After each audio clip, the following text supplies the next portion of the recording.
The storm ended sometime in the night. My father flew back from Boston early the next day and was home when I returned from school.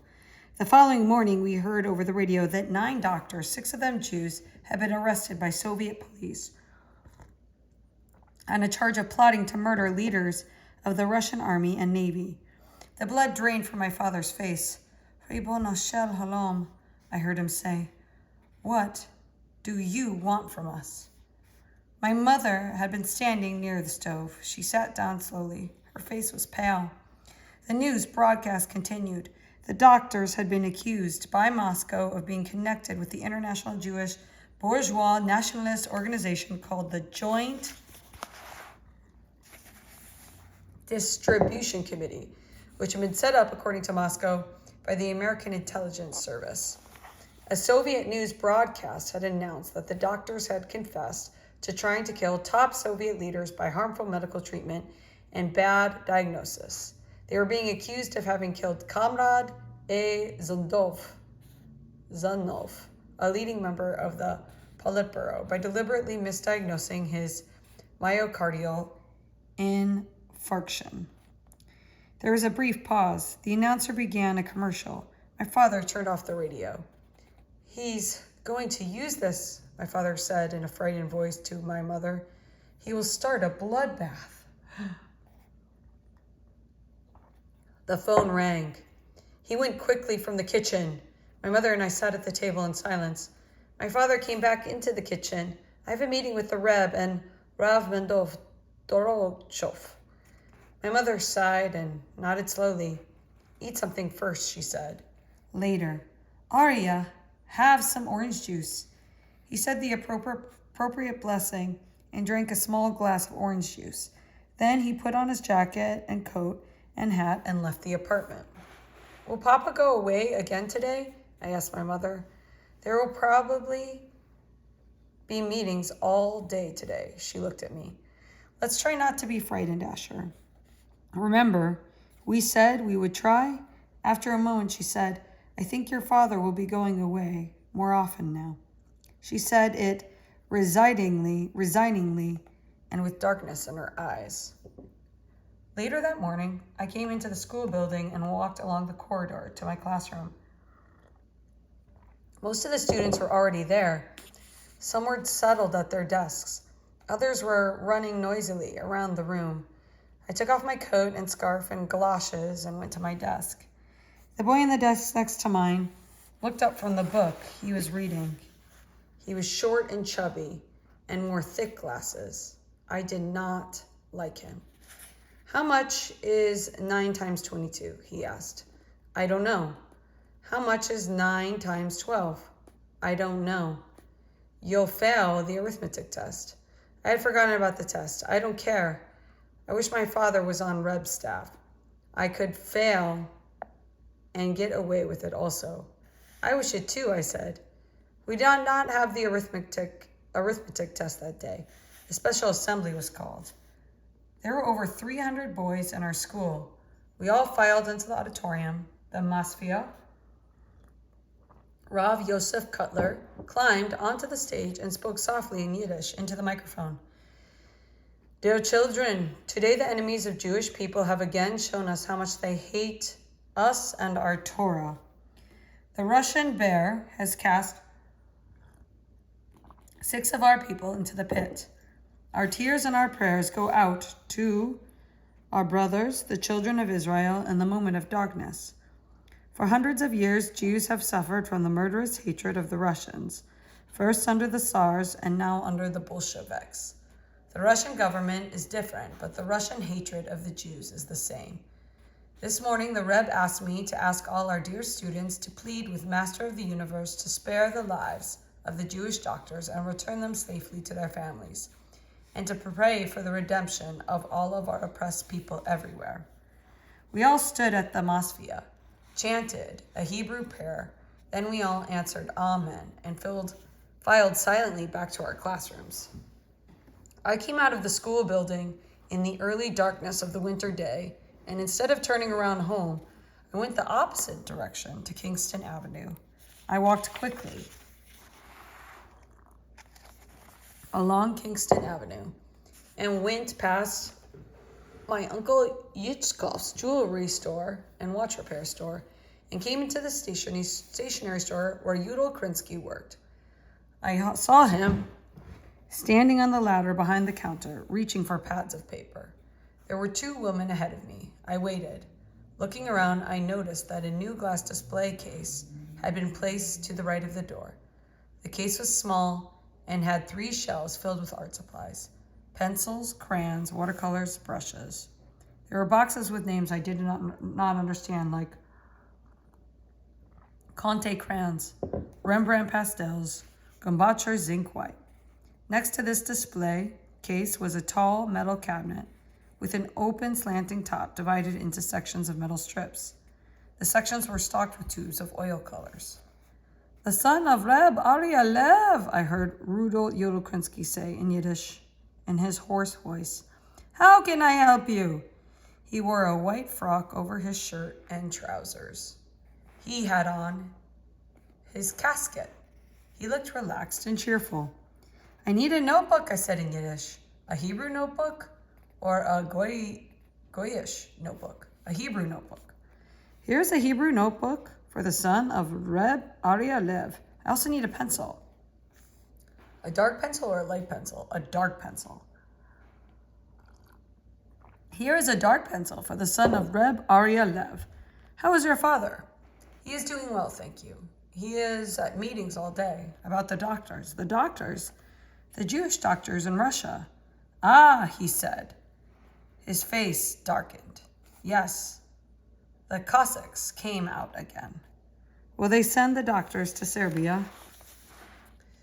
"I do not doubt it. If they will not shoot them, they will send them to Siberia.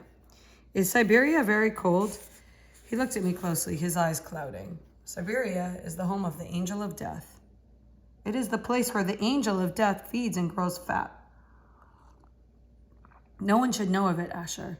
No one. Not even my worst enemies, all of whom, thank God, I left behind in Russia. Only Stalin should know of it, but even he should know of it only for a little while. I have a Jewish heart, even where Stalin may his name and memory be erased concerned. Now, what else do you need? Paper, pens, erasers, and a big store? And we have, thank God, everything." I did not need anything else. I thanked him and hurried home in the dark. My mother was not due back from college until later. Mrs. Yakover met me at the door. "Where were you?" "I had to buy a notebook." "Your mother knew you had to buy a notebook." "I forgot to tell her." "Your mother does not like you to come home late. What shall I say when she asks when you come home?" "I don't care." She looked at me sadly. "You are not the boy I thought you would be," she said. "What do you mean?" "Take off your coat and galoshes. I will give you a glass of milk." "You still care about milk, yes?" She did not tell my mother. I slept late the next morning. My father woke me. I sat up in bed. My father looked upset. "I saw the Masfia at yesterday's meeting with the Reb. He gave me a bad report, Asher." I looked down at the hills my knees made beneath the blanket. "Look at me, Asher." "Yes, Papa?" "Are you feeling all right?" "I'm tired, Papa." "The Masfia told me you weren't studying. What would your grandfather say if he knew you weren't studying?" I was quiet. My father regarded me silently. His clothes were rumpled. He looked as if he had been up all night. I'll talk to you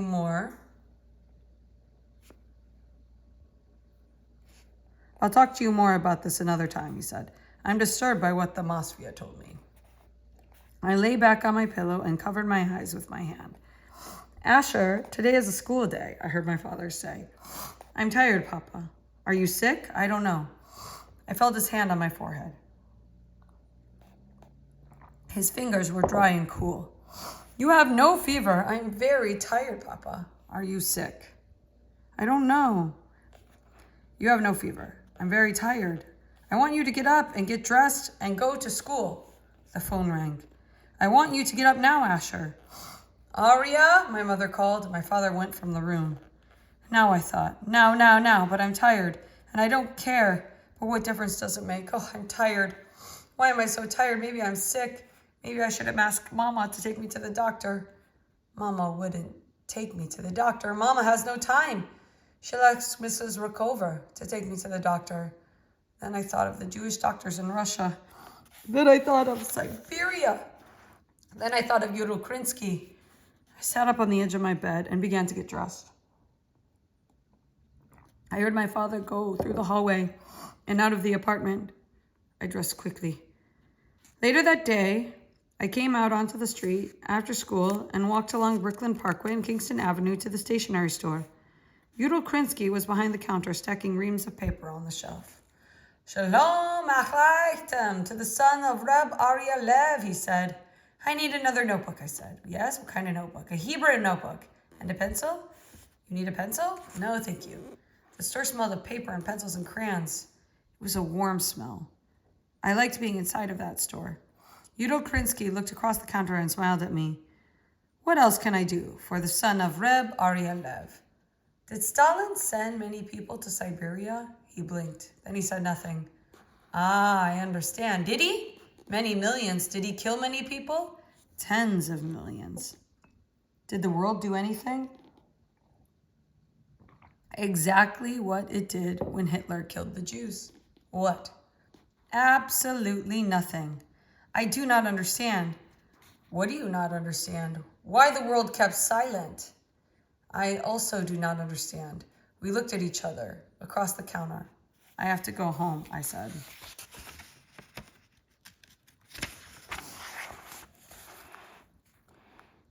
Do not forget your notebook. I picked up the notebook off the counter. Asher, you do not have to buy something each time you want to come and talk to me. Thank you, I said. I went out of the store and ran home. Another notebook, Mrs. Rookover said. I showed her the notebook. I see. And what should I tell your mother? I shrugged. I should tell your mother you made like this with your shoulders? I said nothing. Asher, why do you go to that store? I like Reb Yudel Krinsky. She looked at me and she was quiet. Then she said, take off your coat, Asher, and I will give you a glass of milk. The next day, my father flew to Washington and returned home very late. When I woke Friday morning, he had already left for his office. In the kitchen, over breakfast, my mother said, you've been going to Reb Yudel Krinsky's store after school? Yes, Mama. Why? I like him. Why didn't you tell me you were going? I was afraid you would be angry. She regarded me in silence for a moment. Then she said softly, I'm sorry I make you afraid of me, Asher. I don't want to make you afraid of me. I was quiet.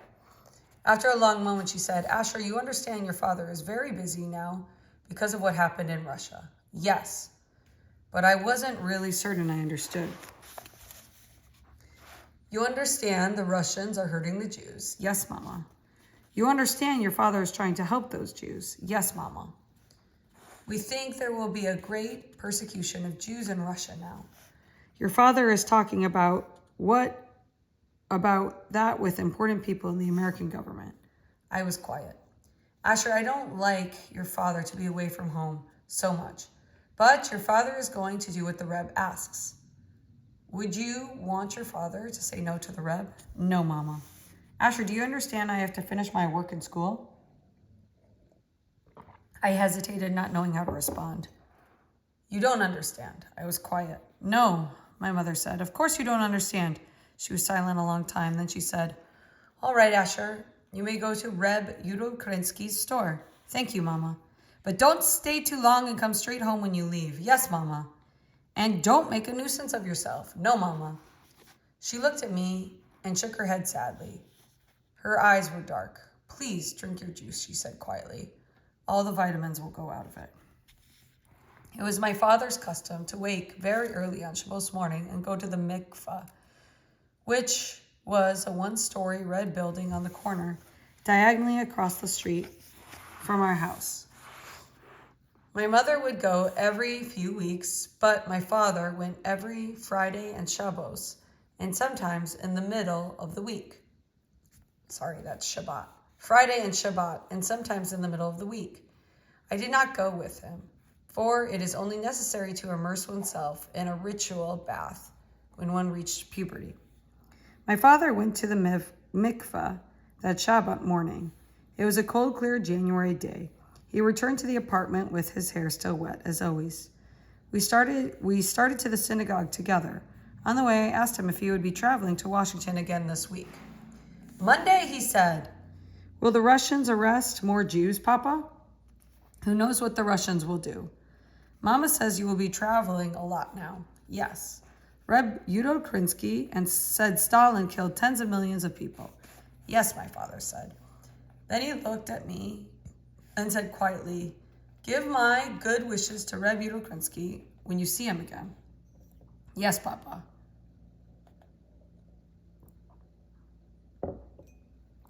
Inside the synagogue, my father took a seat at the table near the ark, and I sat at the table in the rear with some of my classmates.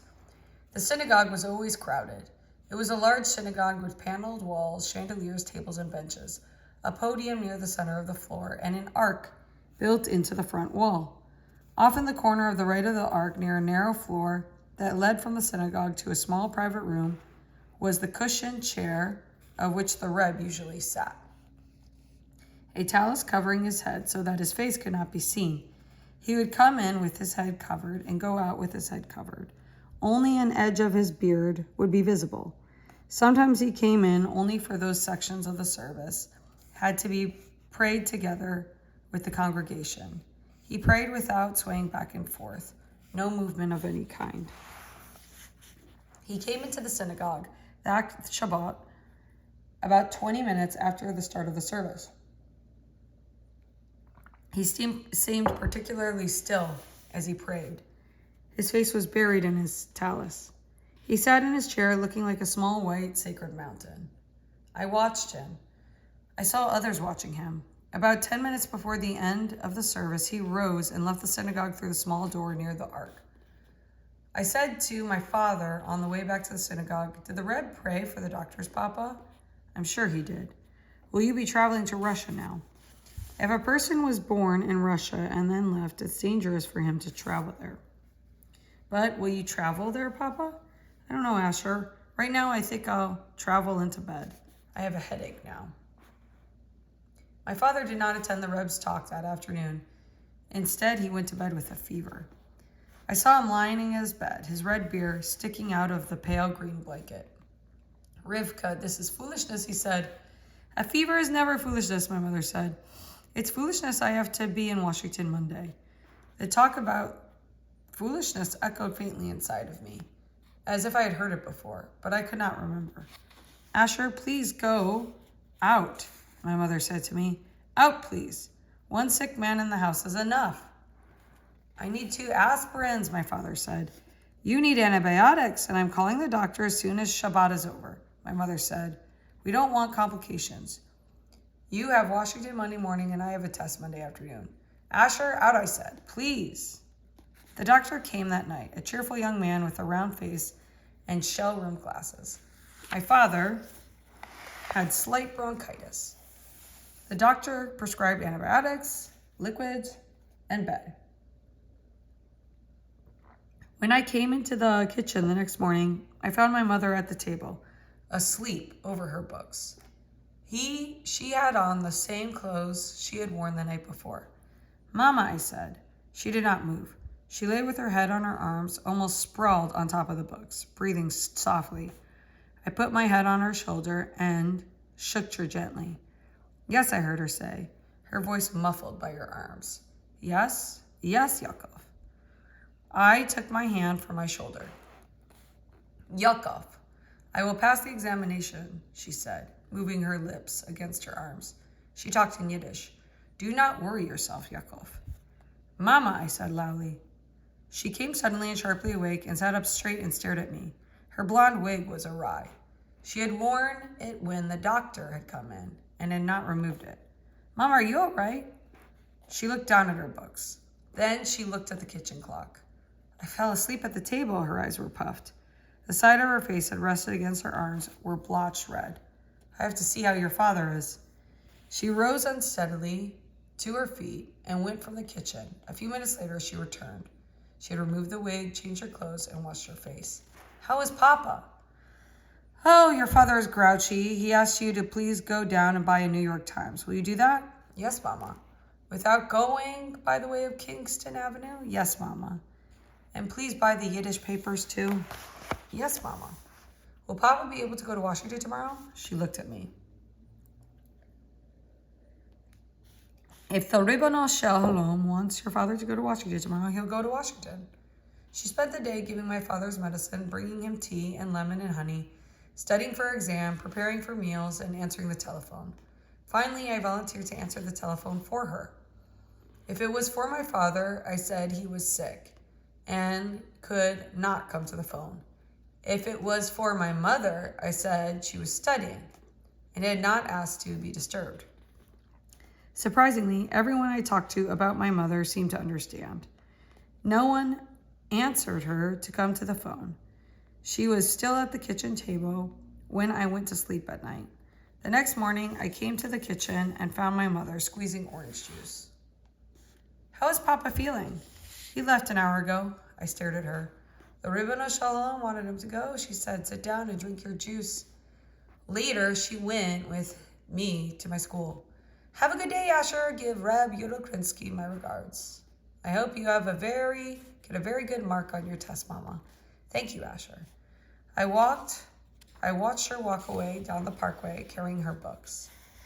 There were 4 people in the stationery store when I went there after the school day. I waited patiently.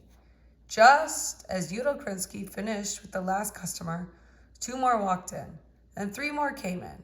I stood near the cabinet containing the tubes of oil colors and waited. Asher, I heard Yudel call. I looked at him between the crowd of customers. Asher, in the cabinet next to you, bring me, please, 2 tubes of cadmium red light and 2 tubes of cadmium yellow light. You see them? On the top row. I saw them. The tubes felt heavy and solid in my hands. I moved between the people and pushed the tubes on the counter. 1 number 10 bristle brush, I heard the woman next to me say. She spoke in English and had a faint Russian accent. I looked up. She was in her late 50s and had short gray hair and pale blue eyes.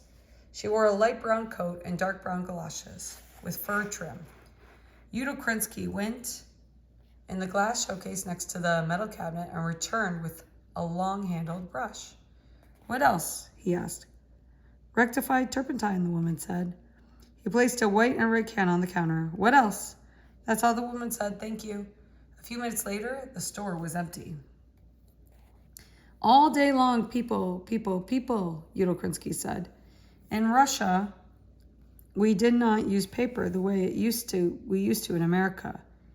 Here, it is used like air. He looked at me. How is your father feeling? My father flew to Washington. He is finished with his bronchitis? Yes. I wondered how he knew my father had bronchitis. When Reb Arya Lev is sick, people worry. Now Asher Lev has a question for me today? Yes. Ask. But while you ask, you can help me put these boxes on the shelf. Yes? My mama said there will be great persecution of Jews in Russia now. Do you think the Russians will do that? Not for 1 minute do I doubt it. What else would they arrest Jewish doctors in this way? Why else would they? My papa is trying to help. Yes, he said, I know what your father is doing. Give me that other package, Asher. Yes, thank you. If we lived in Russia now, would they be sending my papa to Siberia? He held a package in midair and peered at me intently. A strange question, he murmured. Would they? Not for 1 minute do I doubt it, he said. Or they would shoot him. I came out of the store a few minutes later and went home. It was dark and sharply cold. The naked trees moved brokenly in the icy wind. Would you like cold milk or hot cocoa? Mrs. Ruckover asked. It is bitter outside. Hot cocoa, please, I said. She did not say anything to me about Reb Yudel. My mother came home as I was finishing the cocoa. There was snow on her blue coat and blonde wig. I did well on the test, she said. All our lives should be as easy as that test. From your mouth into God's ears, said Mrs. Rookover in fervent Yiddish. We have to celebrate, my mother said. We'll have a little wine with the fish. Oh, was that an easy test? What was it a test in, Mama? You know where Papa keeps the wine, Asher. Bring me a little bottle and put it in the refrigerator. What was the test in, Mama? Russian history, my mother said. About an hour after supper, it began to snow heavily. My mother and I stood at the living room window watching for my father. Oh, I hate this, my mother murmured, staring out the window. Oh, Ribono Shel Olam, I hate this. Why do you do this? Tell me, why? Who needs it? And she spoke in Yiddish. Yaakov, please be the interceder for me with the Ribono Shel Olam. Yaakov, do you hear? Yaakov. My father returned 2 hours later, exhausted, snow on his hat, snow on his coat, snow on his beard and eyes. My mother fed him supper and put him to bed. She was at the kitchen table with her books when I fell asleep. The snow fell through most of the night, then began to breeze in a bitter wind. In the morning there was ice on the bark of the trees and the dark metal of the lampposts. The sun shone across the buildings like an exhausted light. I walked to school alone. Sometime during the morning, the door to our class opened and the Masfia entered the room. We rose respectfully and stood in the silence until he took the seat behind the front desk. Our teacher moved to the rear of the room and sat down near a window. The Masfia spoke to us softly, his eyes half closed. Dear children, we spoke last time of the Reb's grandfather. May his memory be blessed. We described his years in prison under the Tsar. Now, the Reb's father, may his memory be blessed, was also in prison, not under the Tsar, but under the Bolsheviks. When the Reb's grandfather was released from prison, he settled in Ladov. To Ladov came Jews from all over the world who had heard of his terrible suffering. Some of those Jews were great scholars who had opposed him before, but now became his followers. And from Ladov, the Reb's grandfather sent out emissaries throughout Russia to win Jews to Ladover Hasidus. These emissaries were the arms and legs, the mouth and eyes and ears of the Reb's grandfather. Later, when the Reb's grandfather, may his memory be a blessing, removed himself from the world, the Reb's father also sent out emissaries. Some of those emissaries, dear children, were caught by the Bolsheviks and sent to Siberia, when they perished for the sanctification of the name. One of those emissaries was murdered by a Russian peasant the night before the Goyish holiday called Easter. Another was caught by secret police teaching Hasidus and was taken to prison and shot. This happened in the Ukraine before the Second World War. Great were the hardships of these emissaries, but the Ribono Shel Olam remembers their efforts and their suffering, and therefore, great is the reward in the world to come. He talked a few minutes longer, telling us some more stories about past Ladover emissaries. Outside, it began to snow again. Later, I walked in the snow to Yudel Krinsky's store, and I found him behind the counter, sorting paintbrushes. He was alone in the store and was surprised to see me. In such a storm, you walk to the store? You should go straight home. I did not want to go home. It was warm in the store, and there was a smell of new paper and pencils. I took off my coat and galoshes. Yudel Krinsky waved a brush at me. Outside is like Siberia. You are sure you should not go home? I can stay a little while, I said. Then help me with the brushes, he said. A Jew should not only talk, he should also do. I helped him sort the brushes. Then I helped him stack loosely filters and boxes of index cards. We talked as we worked. Somewhere in the talking, he began to tell me of his life in Russia. He had lived with his wife and children in a small city in the Ukraine.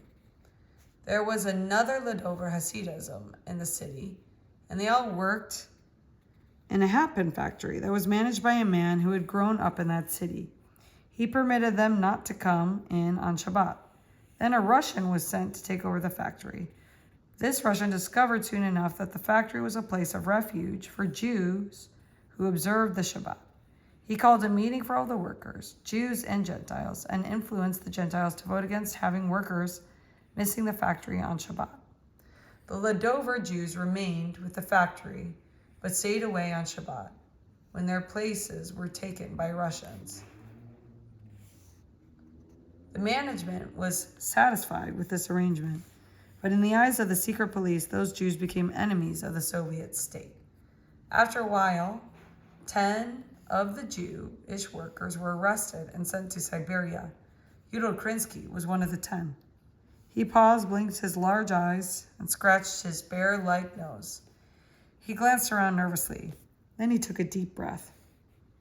He put down the ream of typing paper he held in his hands, and without a word went through the curtained doorway to the small room in the back of the store. He was gone a while. I looked out the plate glass window. It was snowing heavily. I began putting on my galoshes. Yudel Krinsky came out from the rear of the store. He stopped behind the counter and peered through the window and the snow blowing through the street. He shook his head and began moving around the store, turning off lights. A few minutes later, we stood outside in the snow. He closed and locked the door, fumbling nervously with the ring of the keys. Sometimes in Siberia, when it snowed, it was colder inside than outside. He paused. "Your father should live and be well," he said. "You and your mother should both live and be well. Be careful going home in the snow, Asher. Snow is the enemy." I watched him walk away by Kingston Avenue, a small man huddled inside a heavy dark coat and wearing a dark casket. I went quickly along Kingston Avenue and turned into the parkway. The snow was thick.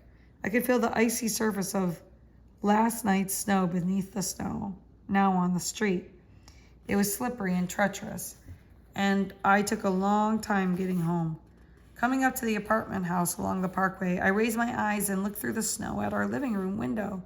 I saw my mother framed in the window, staring down at me. She met me at the door. "Where were you?" I told her. "Do you know what time it is?" "We had talked about Russia and Siberia," I said. She wasn't listening. She seemed in a frenzy of rage and panic. "Your father is in Detroit, and you come home almost an hour late. What do you want from me? What are you doing to me, Asher?" She was screaming. "I don't understand. What did I do? Tell me, what did I do?" I stared at her, feeling terrified, feeling a dark horror move over me. "Didn't you realize someone was at home waiting? Didn't it occur to you what it means to wait? I called the school 10 minutes ago and there was no answer. Asher, do you know what those 10 minutes of waiting were like?" Her voice broke. She took a trembling breath. "Ribono shel olam," she said. "What do you want from me?" She turned suddenly and went along the hallway. "What do you want from me?" I heard her say again. Then I heard the door behind her slam shut.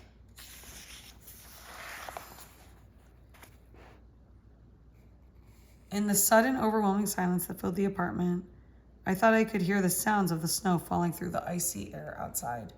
I came into my room. I was trembling. I was shivering and trembling. I lay on my bed in the coat and galoshes and could not stop trembling. The snow made pebble sounds against the window of the dark room. Sometimes in Siberia, when it snowed, it was colder inside than outside. I heard Yudel Krinsky say, "Snow is the enemy. Snow is an enemy. Your father should live and be well. You and your mother should both live and be well." I took a deep breath and held it in a long time. I held my hands tightly together. I stiffened my body and legs. I could not stop trembling. The apartment was very dark. I heard the door to my parents' bedrooms open. Someone came through the hallway and into the living room, moving softly on slippery feet. Then I heard nothing. Then I heard my mother. I heard her voice. It seemed close by in the darkness. She was in the living room. I heard her chanting from the book of Psalms. She chanted a long time. Then she stopped, and there was a long silence. Then I heard her say, clearly in the silence, "I cannot do it, Yaakov." She spoke in Yiddish. Do you hear me, my brother? How can I do it? I am only a little girl. What do you want from me? Ribbon Hoshel Halom. What does the world want from me? Then there was another long silence. Then she began to chant again from the book of Psalms. I lay there on my bed in my coat and galoshes, listening to my mother chant from the book of Psalms. A long while later, she went back to her room. We had no supper that night. I lay on my bed in the darkness, then I fell asleep, still wearing my coat and my galoshes. Sometimes in the night, I woke from a dream and felt myself smothering. I felt buried in snow and ice, and then woke fully and realized I had slid down into my coat and the lined hood was over my head.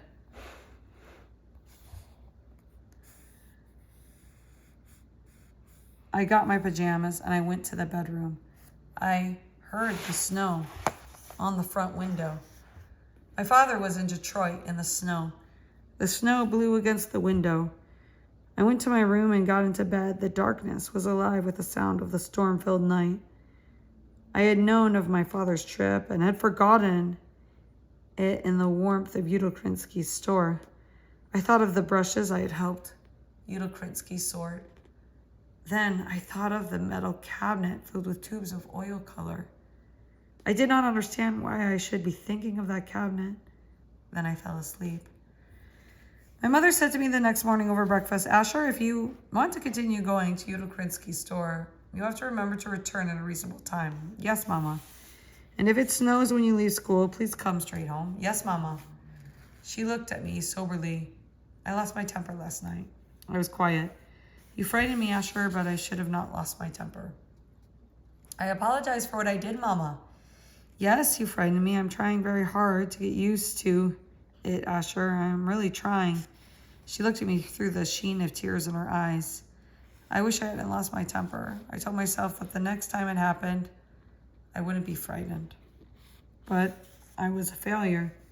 She put a napkin to her eyes. Then she said softly, drink your juice, my Asher. I'll walk with you to your school. Later, we came out of the apartment house and walked along the snow-filled parkway and stopped at the path that led to the entrance doors of the school. She kissed my forehead and said, have a good day in school, Asher. I hope you get a fine mark on your arithmetic test. Thank you, Mama. The test had been postponed from last week to today, but I had forgotten again to study for it. Will Papa's plane be able to land today? If the Ribbo Shel Halom wants it to land, it will land. She turned and started along the parkway. I watched her walk up the street carrying her books. I failed the arithmetic test. Dun, dun,